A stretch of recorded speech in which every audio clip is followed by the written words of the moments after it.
മത്സ്യബന്ധനത്തിനിടെ വലയിൽ കുടുങ്ങിയത് നാഗവിഗ്രഹങ്ങൾ. മലപ്പുറം താനൂരിൽ നിന്ന് കടലിൽ പോയ മീൻപിടുത്തക്കാർക്കാണ് വിഗ്രഹം കിട്ടിയത്. വിഗ്രഹങ്ങൾ കടലിൽ ഉപേക്ഷിച്ചതോ മോഷണം പോയതോ ആകാമെന്ന് പോലീസ് പറയുന്നു.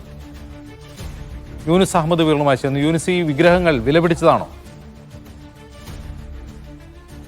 കഴിഞ്ഞ ദിവസമാണ് മലപ്പുറം താനൂരിൽ നിന്ന് കടലിലേക്ക് പോയ മത്സ്യത്തൊഴിലാളികൾക്ക് അവരുടെ വലയിൽ ഈ 2 വിഗ്രഹങ്ങൾ കുടുങ്ങിയത്. ഈ വിഗ്രഹങ്ങൾ ഇപ്പോൾ ഈ മത്സ്യത്തൊഴിലാളികൾ പോലീസിന് കൈമാറി. ഈ മത്സ്യത്തൊഴിലാളികൾ പറയുന്നത് ഈ വല കയറ്റുന്നതിനിടെയാണ് ഈ വിഗ്രഹങ്ങൾ കണ്ടത്. അസ്വാഭാവികമായി കണ്ടതോടെയാണ് ഇത് സൂക്ഷിച്ചു വെച്ചത്.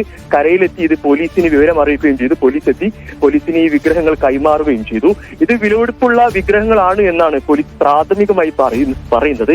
ഈ മോഷ്ടിച്ച ഈ വിഗ്രഹങ്ങൾ കടലിൽ ഉപേക്ഷിച്ച് പോകാനുള്ള സാധ്യതയുണ്ട്. ആ ഒരു സാധ്യതയാണ് പോലീസ് വ്യക്തമാക്കുന്നത്.